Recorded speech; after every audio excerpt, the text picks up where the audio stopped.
할렐루야. 하나님의 크신 은혜와 사랑이 우리 가운데 충만한 줄 믿습니다. 오늘 비가 많이 내리는 가운데 있는데 그럼에도 불구하고 오늘 이 예배 자리에 이 비를 뚫고 오신 우리 성도님들 주님의 이름으로 환영하고 축복합니다. 우리 앞뒤 좌우로 보시면서 우리 한번 인사 나누도록 하겠습니다. 참 잘 오셨습니다. 사랑합니다. 축복합니다. 은혜 받는 시간 되십시오.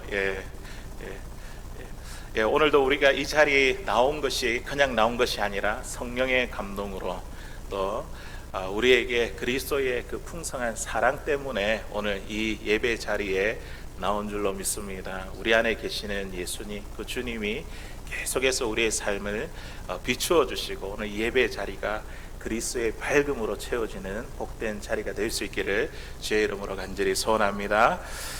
우리 지난 한 주간 말씀을 이제 듣고 한 주일 동안 어떻게 이 말씀을 적용해 보셨는지 모르겠습니다. 우리는 주 안에 빛이다 이렇게 말씀하셨는데 우리가 어느 곳에 있든지 간에 그 빛된 삶을 살아 오셨습니까? 집에 들어갈 때도 나는 빛이지, 어둠이 아니고 빛이지. 마트에 들어갈 때도 그리고 사람들을 만날 때도 나는 빛이야. 그런 믿음으로 한 주간을 사셨습니까? 소리가 작은 걸 보니까 말씀에 적용을 안 하신 것 같은데 아마도 우리 마음속으로 크게 아멘 하고 외친 줄로 믿습니다. 우리 주님은 지금도 우리의 삶 가운데 우리 안에 계셔서 우리에게 빛을 비추고 계십니다. 우리의 마음과 생각과 우리의 감정 또 우리의 행동 우리의 동기 그리고 우리의 모습 가운데 계속해서 우리에게 빛을 비추고 계십니다. 자, 오늘 본문 15절 말씀에 이렇게 시작을 합니다. 그런즉 너희가 어떻게 행할지를 자세히 주의하여. 그런즉 이렇게 이야기를 하죠. 이 그런즉은 앞에 있는 그 말을 이제 받는 것이죠.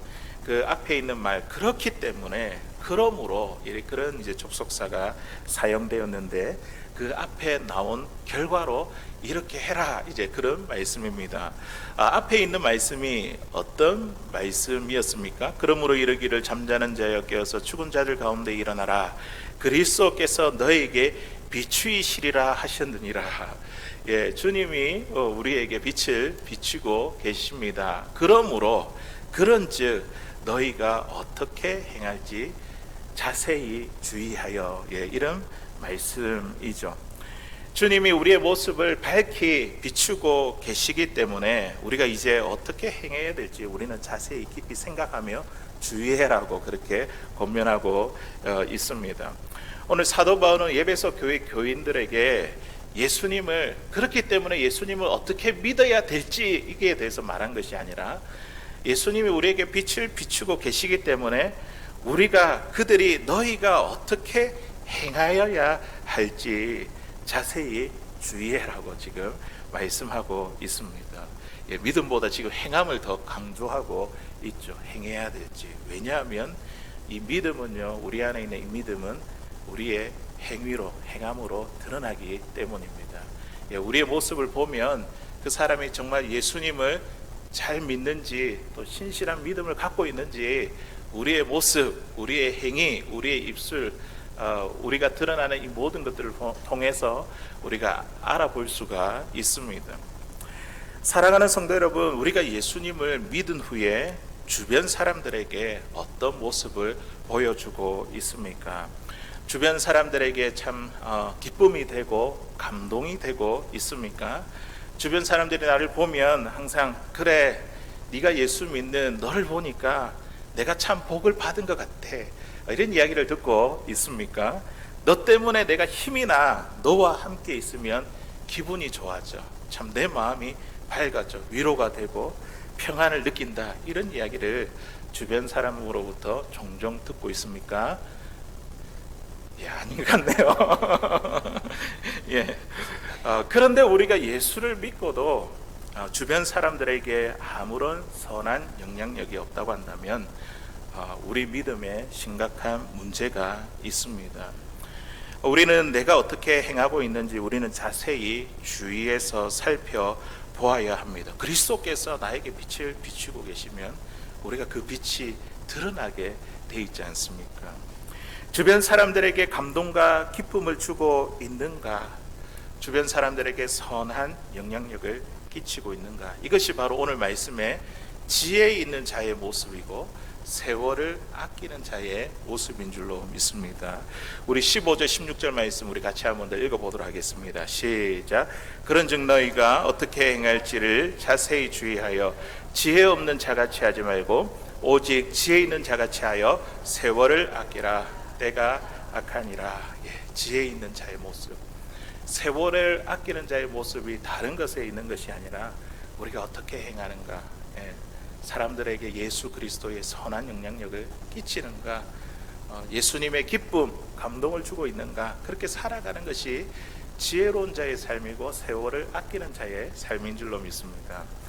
제가 군 생활을 할 때에 한 선임으로부터 많은 괴롭힘을 당했습니다. 그 이유가 무엇이었냐면 제가 신학생이라는 이유로 신학교에 다니고 교회에서 전도사 생활을 하다가 왔다는 이유로 저를 미워하고 굉장히 괴롭혔습니다. 알고 보니까 이분의 어머니가 아주 신실한 집사님이셨습니다. 이 선임의 어머니는 교회에서 열심히 봉사하고 섬기시는 그런 신실한 집사님이셨는데 주중에도 이제 교회 모임이 있고 또 주중에 그런 여러 가지 이제 일들이 있어서 그를 섬기고 봉사하는 이 일들을 많이 행했습니다. 그래서 집에 있는 시간보다 교회에 있는 시간이 참 많았습니다. 그런데 이제 이 분이 느낄 때 그런 것이죠. 내가 정말 엄마를 필요로 할 때는 엄마는 집에였고 항상 교회에 있는 것이었습니다. 그리고 어린 시절에는 교회 함께 이제 나갔는데 교회에서 보는 이 엄마의 모습과 집에 돌아와서 보는 이 엄마의 모습이 완전 달라 마음에 큰 상처가 이분에게 있었습니다. 그래서 교회에 대한 불만이 많았고 특히 저와 같은 목사와 전도사를 굉장히 싫어했습니다. 왜냐하면 그들이 가르치는 교훈 때문에 엄마가 이렇게 되었다고 생각했기 때문입니다. 신앙생활은 우리가 교회 안에서만 하는 것이 아니라 신앙생활을 어디에서 하는 겁니까? 교회 밖에서, 우리의 가정에서, 또 우리의 일터에서 우리가 만나는 사람들과 대화하는 그 관계 속에서 우리가 신앙생활이 이루어집니다. 그래서 우리의 신앙생활은요, 그 사람에게 예수님의 기쁨이 되고 감동이 되는 것, 이게 진짜 신앙의 삶이라는 거죠. 예수 그리스도의 선한 영향력을 끼치는 것. 교회에서는 온유하고 겸손하며 사랑이 넘치는데 집에만 들어가면 잔소리가 많아지고 화를 자주 내며 배우자와 자녀의 마음을 불편하게 만든다면 우리는 다시 한 번 더 우리의 신앙을 점검해 보아야 됩니다. 제가 그렇습니다. 제가 들어가면 똑같이 집에서도 목사의 모습을 보여야 되는데 아이들한테 짜증내고 불평하는 그런 모습이 저에게도 있습니다. 우리 예수님이 우리 안에 빛이 되셨고 그 예수님이 항상 우리의 생활에 빛을 비추고 계신데 우리가 어떻게 교회 안과 밖의 생활이 다를 수 있겠습니까? 그러니까 오늘 사도 바울이 에베소 교인들을 향해서 그러므로 그렇기 때문에 어떻게 행해야 할지 자세히 주의해서 깊이 살펴보라고 말씀하고 있는 것입니다. 주변 사람들에게 기쁨과 감동이 되는 것, 예수 그리스도의 선한 영향력을 끼치는 그 자가 바로 오늘 이 말씀에서 지혜 있는 자이고 세월을 아끼는 자의 모습인 줄로 믿습니다. 16절 말씀에 보니까 세월을 아끼라 그렇게 해놓고 뒤에 보니까 때가 악하니라 이렇게 되어 있죠. 그 시대나 지금이나 비슷한 것 같아요. 그 시대도 많이 아꼈던 것 같아요. 지금도 마찬가지죠. 때가 악하다는 것은 이 세상 가운데 우리의 마음을 풀어놓고 살아가면 하나님의 말씀대로 살아가지 못하는 세상이라는 것이죠. 말씀대로 지키며 살기 어려운 그런 세상에 살고 있다는 겁니다. 그 시대도 그랬는데 지금도 그런 것 같습니다. 그러므로 우리가 매일매일 내가 사는 모습을 말씀에 비추어 보며 내가 어떻게 행해야 될지 우리가 점검해 보지 못한다면 문의는 교회에 다니는데 우리 세상 사람들과 똑같은 삶을 살아갈 수밖에 없다는 것이죠. 우리가 예수님을 진짜 믿는다고 한다면 그 예수님이 우리의 삶을 변화시켜 주십니다. 우리 안에 계신 주님이 우리의 삶을 어떻게 변화시켜 주실까요? 오늘 말씀에 보니까 세 가지가 나오는데 19절에서 21절까지 있는 말씀 우리 같이 한번 읽어보도록 하겠습니다. 시작. 시와 찬송과 신령한 노래들로 서로 화답하며 너희의 마음으로 주께 노래하며 찬송하며 범사에 우리 주 예수 그리스도의 이름으로 항상 아버지 하나님께 감사하며 그리스도를 경외함으로 피차 복종하라. 아멘. 자, 예수님을 믿으면 교회 안에나 교회 밖에서나 우리의 신앙의 삶이 어떻게 변화된다고요? 19절에 있는 말씀을 보니까 하나님께 항상 찬양하며 살아가는 삶이 됩니다. 항상 찬양한다니까요. 항상 어떤 상황 가운데도 불구하고 하나님께 찬양하고 하나님을 높여 부르는 그런 일들이 일어납니다. 그리고 20절에 있는 말씀 보니까 어떻게 해요? 항상 또 아버지 하나님께 감사하며 정말 감사할 수 없는 그런 상황 가운데서도 감사하며 살아가는 그런 일들이 예수님을 믿으면 그런 일들이 우리에게 일어난다는 거예요. 이게 주님이 하시는 일이죠. 그리고 21절에 있는 말씀에 보니까 그리스도를 경외함으로 피차 복종하라. 서로에게 순종하는, 우리가 서로에게 어떻게 순종할 수 있습니까? 내 자신을 내려놓거나 죽이지 아니하면, 내 고집을 내려놓지 않으면 서로에게 순종을 할 수가 없습니다. 그런데 주님을 믿으면 서로에게 순종하는 거예요. 남편에게 순종하고 아내에게 순종하고 자녀에게 순종하는 거예요. 우리 옆에 있는 지체들에게 순종하게 됩니다. 이런 삶으로 변화되는데, 이 변화에 대해서 이 말씀을 듣고 있는 우리 성도님들 어떻게 생각합니까? 별로네, 별로 매력이 없네, 그렇게 느껴지십니까? 그런데 우리가 이런 변화 가운데서 무엇이 없어졌는지 우리가 한번 생각해 보시기를 바랍니다. 찬양하며 또 감사하며 피차 서로에게 순종하며 살아가는데 그들의 삶에 없어진 것이 있습니다. 항상 찬양을 하니까 무엇이 없어졌을까요? 그의 삶 가운데 불평과 원망이 없어졌습니다. 없어진 것을 한번 보십시오. 그리고 그의 마음 가운데 세상의 짐 때문에 걱정, 근심, 염려, 불안, 두려움들이 다 사라졌습니다. 굉장히 놀랍지 않습니까? 그리고 우리 가운데 은밀히 죄 짓는 것, 거짓말, 다투고 싸우며 슬픔과 낙심이 없어졌습니다. 우리가 항상 하나님을 찬양하며 감사하며 서로 복종하는 삶, 별로이고 아무것도 아니라고 생각하십니까? 우리에게 없어진 부분, 정말 우리의 삶에 변화된 이 부분을 우리가 집중해서 보면 정말 우리의 삶에 놀라운 일이 일어났습니다. 그러니 예수님을 믿고 사는 저와 여러분, 우리가 살고 있는 이곳이 바로 천국이 아니겠습니까? 주님을 모시고 함께 살아가면 찬양이 있고 감사가 있고 순종이 있으며 우리 안에 어둠이 사라지는데, 이것이 예수님과 함께하는 이곳이 하나님의 나라고 천국이 아닙니까?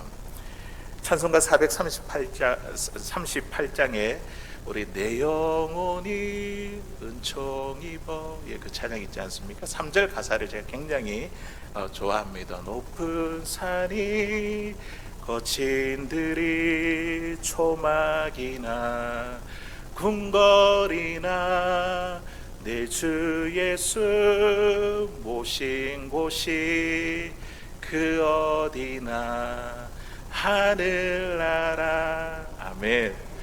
높은 산이 거친 들이 초막이나 궁궐이나 내 주 예수 모신 그곳이 하나님의 나라.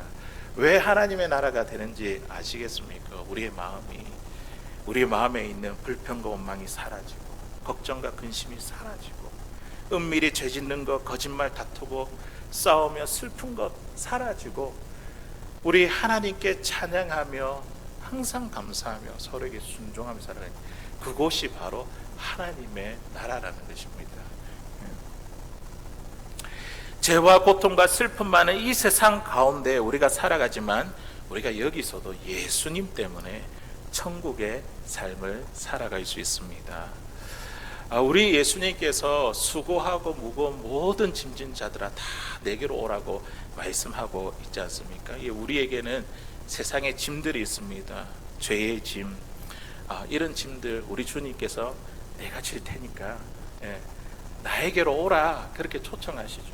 그리고 나서 주님께서 우리에게 뭐라고 말씀하십니까? 그 짐을 내가 가볍게 해서 너희를 쉬게 하리라. 그 대신 내가 너에게 지어주는 그 짐을 지고 살라 이렇게 말씀하시죠. 그 짐이 어떤 짐입니까? 어떤 명예입니까? 이제는 예수님과 함께 할 때에 우리에게 어떤 명예가 있습니까? 함께 어떤 상황에도 찬양할 수 있는 찬양의 명예, 그리고 감사할 수 있는 명예, 서로에게 복종할 수 있는 이 명예, 우리 주님께서 우리에게 주시고 이런 변화된 삶을 우리에게 허락해 주십니다. 제가 이런 말씀을 드리면 목사님이시니까 그렇게 말하는 거겠지, 이런 의문이 들 수 있을 것입니다. 예수님을 믿으면 내 삶을 변화시켜 준다고 하지만, 그런데 지금 예배를 드리고 우리의 삶의 현장으로 딱 고개를 돌리면 어떻습니까? 막상 이 현실을 보면 먹고 살기가 어렵고 또 세상살이가 참 막막하며 이렇게 힘든데 어떻게 찬양하며 감사하며 또 서로 순종하며 그렇게 살 수 있습니까? 살다 보면 찬양할 수 없을 때도 있고 감사할 수 없을 때도 많으며 서로 순종할 수 없을 때가 더 많은데 어떻게 이러한 삶을 살아갈 수 있습니까? 그런 마음이 들지 않습니까? 우리 주변에 보면 사랑하는 사람을 먼저 떠나보내는 그런 슬픔 가운데 있는 분들, 어떻게 그분들이 찬양하며 감사하며 살겠습니까? 사고로 인해 불구가 된 가족을 평생 돌보며 살아야 하는데 어떻게 찬양과 감사로 살아갈 수 있겠습니까? 암 진단을 받고 큰 수술과 항암 치료로 견딜 수 없는 고통 가운데 있는데 어떻게 찬양과 감사로 살아갈 수 있습니까?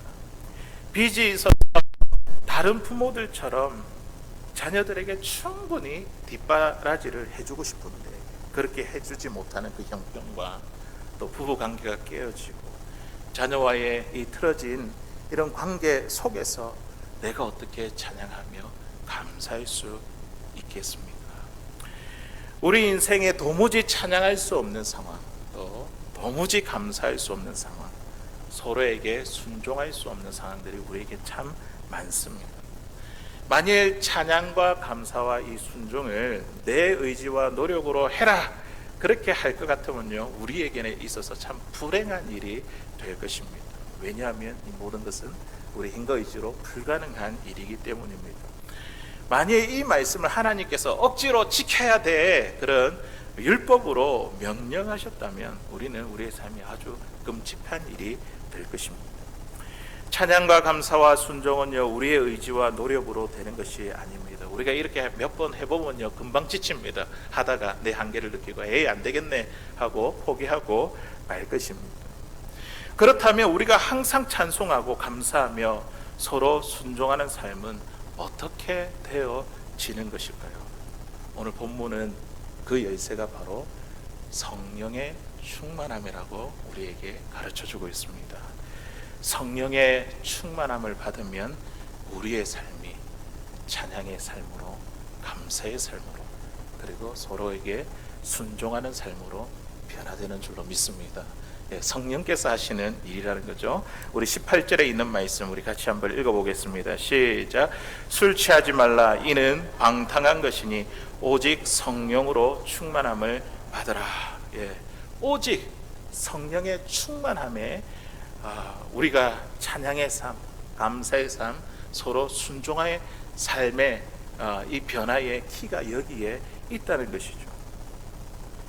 도무지 찬양할 수 없고 감사할 수 없으며 순종할 수 없는 그 상황에도 성령이 충만하면 우리가 그러한 삶을 살아가게 해주시는 줄로 믿습니다. 이것이 바로 성령 충만한 자의 모습이 아니겠습니까? 그럼에도 불구하고 찬양과 감사와 순종하는 삶, 이렇게 살아가는 사람들을 보면 이것이 진짜 기적이 아니겠습니까? 기적. 예수님이 우리에게 일으키시는 기적이죠. 성령을 통해서 예수님께서 성령을 풍성히 부어주셔서 우리의 삶에 이러한 기적을 일으켜 주십니다. 우리 디도서 3장 6절에 있는 말씀 우리 같이 읽어보겠습니다. 시작. 우리 구주 예수 그리스도로 말미암아 우리에게 그 성령을 풍성히 부어주사. 아멘. 그리스도를 통해서 성령이 풍성하게 임하게 됩니다. 우리 안에 성령으로 충만하게 되면 어떻게 해요? 우리가 찬양하지 말라 해도 찬양하게 되고, 감사하지 말라 해도 감사하게 되며, 순종하지 말라 해도 서로에게 순종하는 그런 삶을 살아가게 됩니다. 여러분 혹시 귀신 들린 사람을 본 적이 있습니까? 저는 이제 어린 시절에 어릴 때에 제가 살던 그 동네가 아주 좀 시골이었는데요. 그런데 어릴 때에 참 가난하고 병든 사람도 많고 환경이 좋지 않아서 또 그런지 잘 모르겠는데 귀신 들린 사람들을 제가 곳곳에 좀 볼 수 있었습니다. 귀신 들린 사람 마가복음 5장에 보면요, 귀신 들린 사람의 특징이 나옵니다. 보니까 이 사람은 귀신 들린 사람 무덤 사이에 거하고 또 어두운 곳을 좋아하고 그리고 얼마나 힘이 센지 모릅니다. 손과 발에 묶여있던 사슬을 끊어버리는 그런 파괴적인 힘을 가지고 있습니다. 밤낮 소리를 지르고 여기저기 공격 대상을 찾다가 결국 자신을 공격하여 자기 몸을 해하는 그런 장면이 마가복음 5장에 보니까 귀신 들린 자의 모습이 나옵니다. 제가 어린 시절에 그 아버지께서 이제 목회를 하실 때에 교회 입구에 유아방이 있었는데 가끔씩 귀신 들린 사람이 그 유아방에 들어와 앉아 있곤 했습니다. 제가 어린 기억에 지금 되돌아보면 유아방 문 앞에 분명히 신발 한 짝만 있는데 방에서는 두 사람의 소리가 들리는 거예요. 막 말을 주고받고 하는 그 이야기 소리를 들은 기억이 있습니다. 이 사람은 뭔가 홀려 있고 또 눈빛이 다르며 행동하는 것이 보통 사람 같지 않았습니다. 몸을 씻지 않아서 냄새도 많이 나고 그리고 거친 말을 쏟아내어 참 가까이 하기가 겁이 났던 그런 사람의 모습이었습니다. 이와 반대로 성령에 충만한 사람은 어떨까요? 성령에 충만한 사람, 영이 나를 사로잡는다는 그 부분에서 뭔가 좀 비슷한 것 같지만 그런데 그 결과는 하늘과 땅 차이입니다. 귀신은 악한 영이기 때문에 사람을 이렇게 파멸시키버립니다. 하지만 우리가 성령에 사로잡히면 어떻게 된다고요? 항상 찬양하게 되고 범사에 감사하게 되고 서로에게 순종하게 됩니다. 우리 주변 사람이 성령에 충만한지 아닌지는 우리가 다 알죠. 보면 그분에게 찬양이 있는가, 감사가 있는가, 서로에게 순종하는 모습이 있는가, 그러면 그분이 성령이 충만한 사람이죠. 성령 하나님의 지배와 다스림을 받고 있는 사람입니다. 성령이 충만하면 다 그렇게 되어집니다. 사랑하는 성도 여러분, 하나님은요 우리 모두가 성령으로 충만해지기를 원하십니다. 하나님의 뜻입니다. 어떻게 하면 성령의 충만함을 받을 수 있을까요? 어떨 때는 내가 성령이 충만한 것 같은데 어떨 때는 충만하지 않는 것 같습니다. 저 사람은 정말 성령이 충만한 것 같은데 또 저 사람을 보면 성령이 충만하지 않는 것 같습니다. 나는 왜 성령이 충만하지 못할까? 나는 왜 입술에 찬양이 없고 늘 불평과 원망만 있을까? 감사가 없을까? 왜 순종하는 마음이 없을까? 하나님이 나에게 특별한 은혜를 주시지 않아서일까? 오늘 본문에 있는 18절에 있는 말씀에 보니까 성령의 충만함과 무엇과 비교를 하고 있냐면 술 취함과 비교하고 있습니다. 술은 사람을 취하게 만듭니다. 술을 마시면 사람이 술에 지배를 당한다는 거죠. 그러니까 오늘 사도 바울이 술 취하지 말라. 이는 방탕한 것이니 오직 성령의 충만함을 받으라. 성령의 충만함을 술 취하는 것과 지금 비교하면서 설명하고 있습니다. 사람들이 왜 술을 마실까요? 왜 술을 마실까요? 저는 목회자 가정에서 이제 자랐고, 대학도 제가 기독교 대학을 다녔기 때문에 술 마시는 이 문화는요, 군대 가서야 그렇게 접하게 되었습니다. 군 생활을 하면서 간부들이 매일 술을 마시더라고요. 그래서 이제 그분들을 자세히 한번 보니까 왜 술을 마실까? 자세히 보니까 그분들이 이렇게 이야기하면 슬프고 힘든 일이 있어서 술을 마시는 거예요. 그런데 그 다음날 되니까 또 마시는 거예요. 왜 마시는가 보니까 기쁜 일이 있어서 마신다는 거예요. 그리고 보니까 또 마시는 거예요. 기분이 나쁘다고 마시고 기분이 좋다고 마시면 나중에 보니까 안 마실 날이 없는 거라. 매일. 결국 이 술은요, 우리를 방탕한 길로 인도하는 것이라는 거죠. 술을 마시면 사람이 달라집니다. 왜냐하면 술에 그런 힘이 있기 때문입니다. 우리가 잘 아는 노아를 한번 보십시오. 이 노아는요, 포도주에 취해 벌거벗어 누워 있었지 않습니까? 이성적으로 우리가 생각할 때 벌거벗어 누워 있을 수 있겠습니까? 술에 지배를 당하니까 벌거벗어서 누워 있게 되었습니다. 그리고 이 벗은 자신을 보고 둘째 아들이죠, 함이 형제들에게 가서 알렸습니다. 수치를 보고. 그리고 나서 이 이야기를 듣고 노아가 어떻게 했습니까? 둘째 아들 함을 저주했죠. 이런 일이 이 가정에 일어났습니다. 부모와 자식 간의 관계가 깨어진 게 아닙니까? 술은 사람을 지배하는 힘이 있습니다. 그런데 여기서 우리가 중요하게 생각해 볼 거, 오늘 18절에서 술 취하지 말라, 이는 방탕한 것이니 성령의 충만함을 받으라. 왜 사도 바울이 이 이야기를 하고 있을까? 우리가 중요하게 생각해 볼 것은 무엇이냐면, 본인이 술을 마시지 않았는데 그 술이 나를 취하게 할 수 없다는 것이죠. 우리가 아무리 술 창고에 산다 할지라도 본인이 이 술을 마시지 않는다면요, 술이 자신을 취하게 할 수가 없습니다. 내 허락으로 그렇게 된다는 것이죠. 내 허락으로 술의 지배를 받게 됩니다.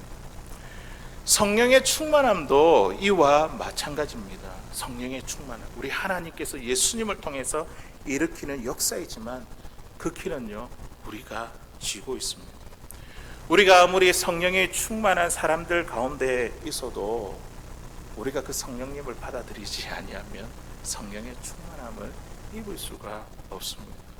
오늘 우리가 교회에 앉아서 이렇게 예배를 드리며 앉아 있어도 성령님을 진심으로 내 마음에 받아들이고 복종할 마음이 없다고 한다면 성령께서 나를 어떻게 하실 수가 없습니다. 왜냐하면 우리 하나님은 우리 각 사람을 로봇으로 만든 것이 아니라 우리가 자유롭게 선택하고 결정할 수 있도록 저와 여러분들에게 자유의지를 주셨습니다. 우리가 성령님께 복종할 마음이 없다고 한다면 우리는요, 성령의 충만함을 받지 못합니다. 하나님의 뜻은 저와 여러분들이 다 성령의 충만함을 받기를 원하지만, 그러나 그 키는 우리가 지고 있다는 것이죠. 성령으로 충만케 하시는 예수님을 믿고 성령을 받아들여 복종할 마음이 우리들에게 있을 때에 우리는 성령으로 충만하게 되는 줄로 믿습니다. 사랑하는 성도 여러분, 성령 충만함을 받을 준비가 되셨습니까?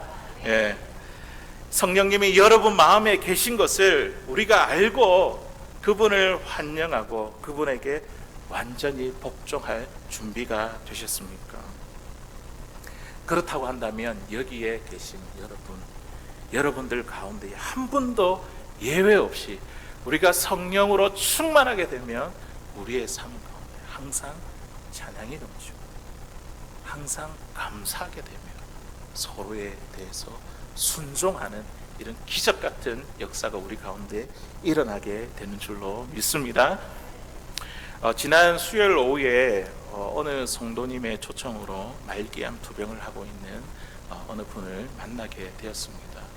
그분과 함께 이제 예배를 드렸는데 저도 이제 임종 예배가 될 줄은 몰랐습니다. 왜냐하면 워낙 이제 그래도 건강하게 보이고 조금 더 시간이 있을 줄 그렇게 생각을 했는데 이 처음 예배가 임종 예배가 되었습니다.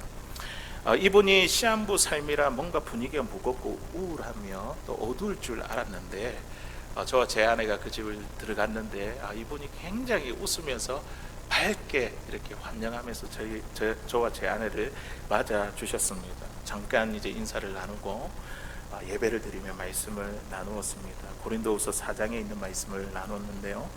우리의 겉사람은 약해지지만 속사람은 날마다 새로워진다. 이 말씀 함께 나누었습니다.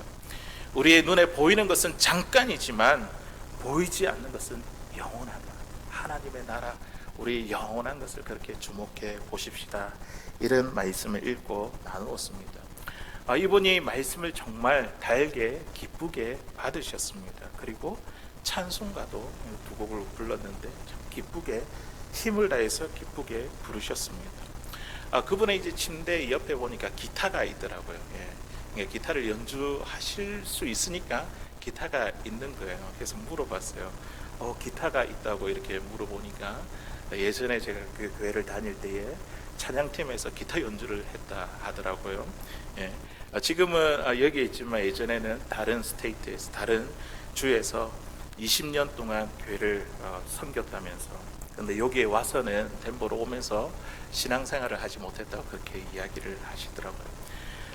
기타를 치시면서 이렇게 찬양팀을 섬겼던 그 모습이 교회 생활을 하면서 이분이 하셨던 그런 모습들이 상상이 되더라고요. 25년이 된 기타, 참 오래된 기타지 않습니까? 그런데 이게 참 너무 좋은 기타라며 목사님이 이거 교회 갖고 가서 쓰면 좋겠다고 저에게 이렇게 이야기하더라고요. 지금 갖고 가라고 이렇게 이야기를 했는데, 그래도 악기 연주하는 사람이 자기 기타가 앞에 보여야지 마음이 그래도 편하지 않겠습니까? 그래서 이런 생각에 다음에 만나서 가져가겠다고 이렇게 이야기를 했는데, 그분이 환하게 웃으면서 이렇게 이야기했습니다. 자기가 하늘에서 우리 교회에서 이 기타를 가지고 연주하는 거 이것을 보겠다고 듣겠다고 그런 이야기를 하더라고요.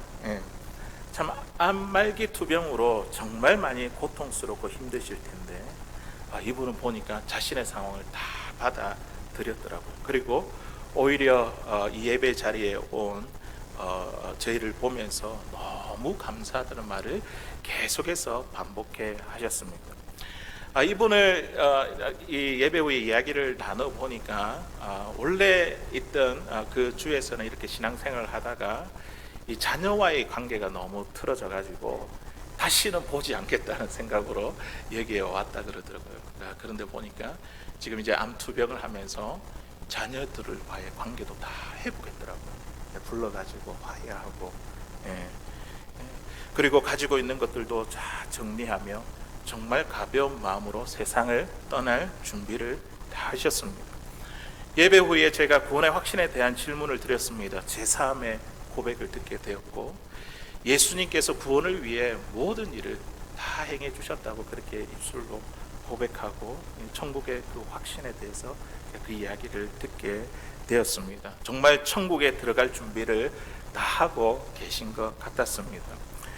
제가 돌아오는 길에 다음번에 만날 때는 이 기타를 가지고 연주하며 같이 찬양을 해야 되겠다, 그런 마음의 생각이 들었습니다. 그런데 그 다음날 아침에 연락이 오기를 이분이 소천하셨다는 그런 연락을 듣게 되었습니다.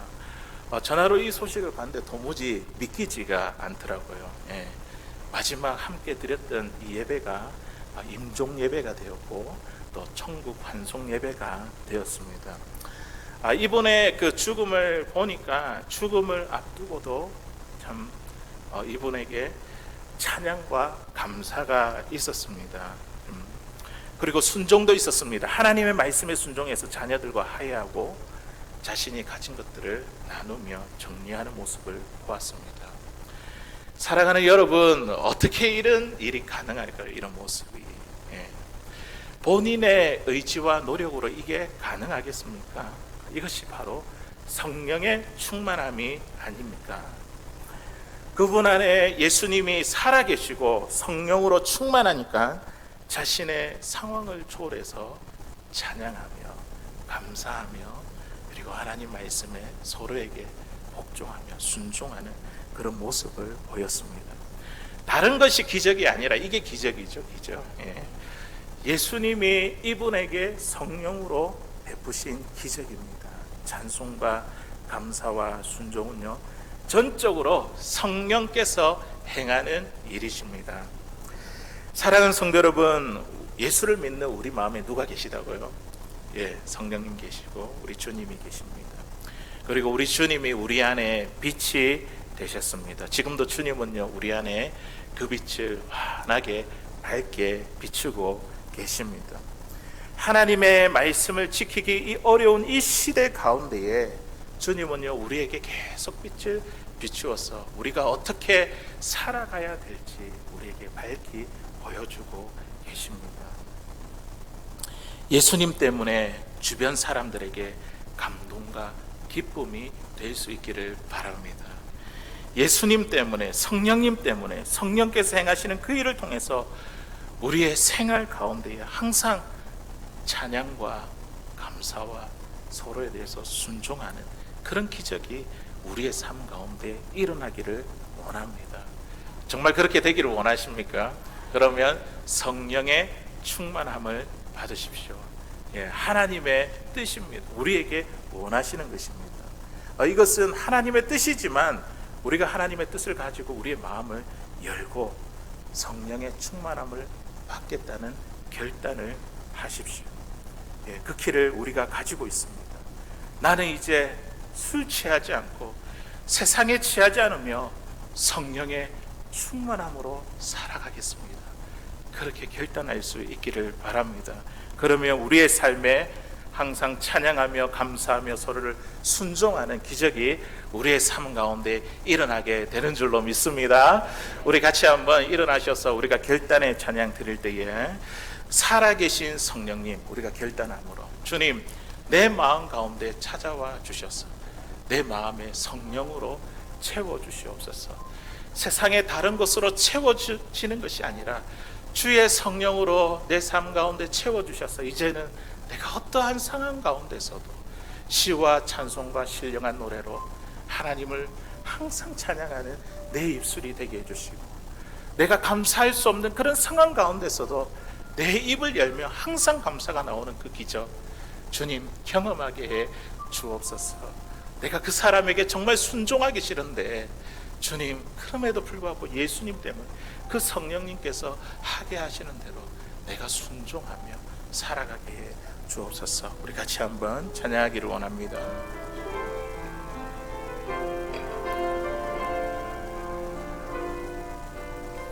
살아계신 성령님, 살아계신 성령님, 나 소서. 살아계신 성령님, 살아계신 성령님, 날 불피소서. 채우소서. 성령님 채우소서. 우리 마음에 성령 하나님 새롭게 하소서. 살아계신 성령님, 살아계신 성령님, 날 붙드소서. 살아계신 성령님, 살아계신 성령님, 날 살피소서.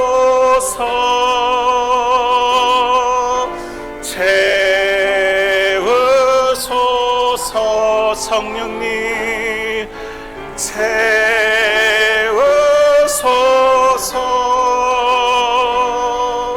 성령 하나님 새롭게 하소서. 우리 한 번 더 고백하며 살아계신 성령님, 살아계신 성령님, 성령님 날 붙드소서. 살아계신 성령님 날 살피소서. 채우소서. 채워서 주의 성령으로 채워소서.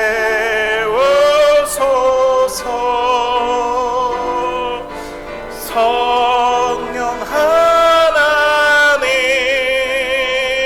새롭게 하소서. 채우소서. 채우소서. 채워소서.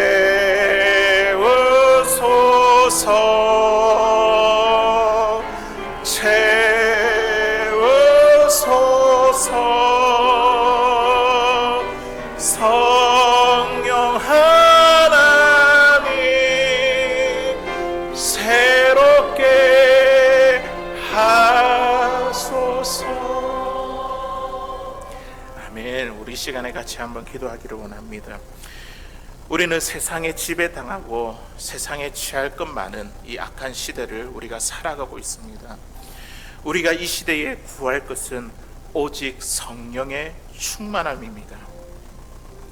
우리가 이 시간에 결단하며 기도할 때에 성령으로 충만케 하시는 예수님을 진정으로 믿게 하시고 이 성령님께 복종할 마음을 우리에게 주시옵소서.